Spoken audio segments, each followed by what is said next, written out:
I refuse to pay off my mortgage.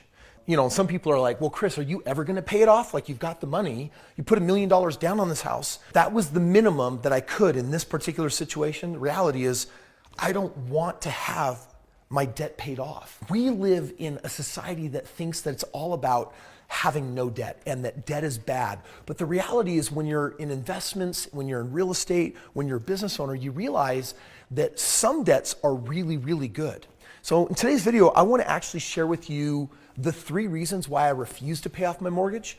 And the best way that I can probably demonstrate that is by actually showing you one of my favorite vehicles that I've ever owned.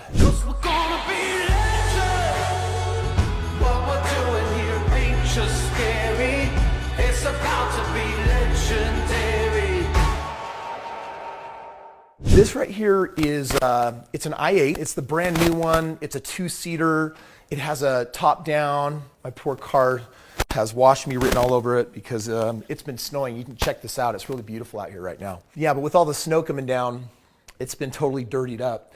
But this car is a $180,000 car, right? I don't even know if it's in the supercar category or not. It's my second one I've ever owned. I love the way that it feels. It's either all electric where I can kick on the turbo engine in the back.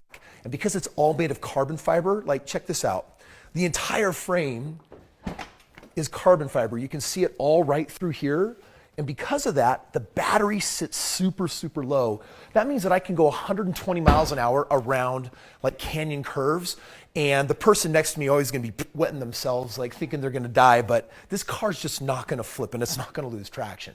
It's an amazing beast. But for $180,000, I could have this car paid off. And instead I choose to have a $2,700 a month payment. Why would I do that? Well, so here's the reality. $2,700 a month is like $32,500 a year, right? And I take that $180,000, I put into real estate earning 25%, and I'm earning $45,000 a year. So what's bigger, $45,000 a year or $32,000? Well, one of them is $12,500, $13,000 more a year. By the way, if you made a decision that made you $12,000 a year better off, wouldn't you make it? Well, unfortunately, society is really like in this certain like way of thinking that is all about, how do I keep my stuff paid off? How do I get out of debt? Like it's a bad thing. And consumer debt, for the most part, you should actually do your best to stay out of. But take this house, for example. This is a multi-million-dollar house.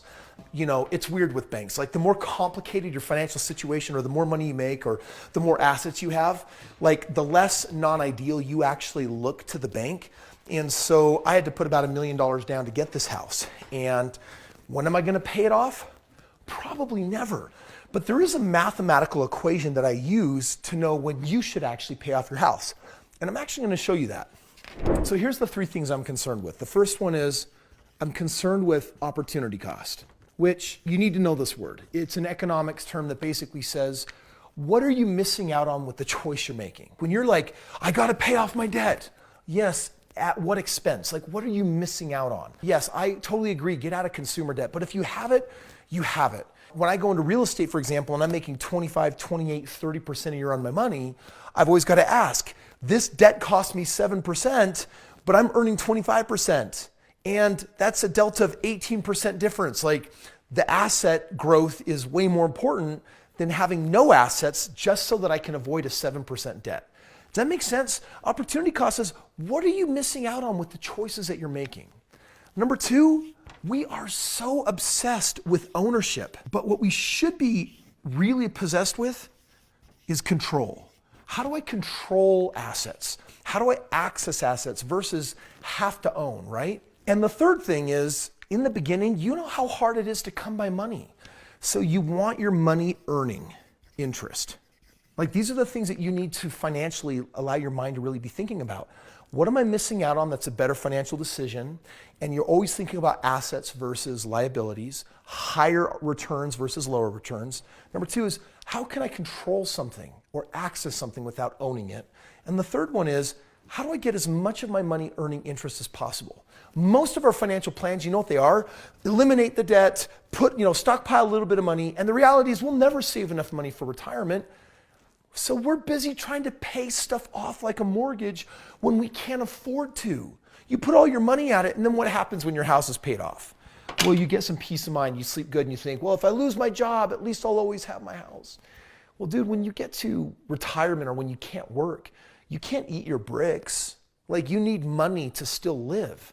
And so I want to do this math for you. And I want to answer the question, when should you actually pay something off? The time to pay things off is when you have a residual or a passive income which is greater than your expenses. So right now my residual income is significantly greater than my expenses, so I could now just pay everything off. I still can't bring myself to do it because it just feels stupid. I mean, the reality is what I'm doing is working. French economist J.B. Shea in the 1800s said that creating wealth is just a function of replacing low yields with higher yields. It's just that simple. This is the language of ROI. This is what we're talking about. This whole thing, this house is really beautiful. I love this home. It's beautiful to live in.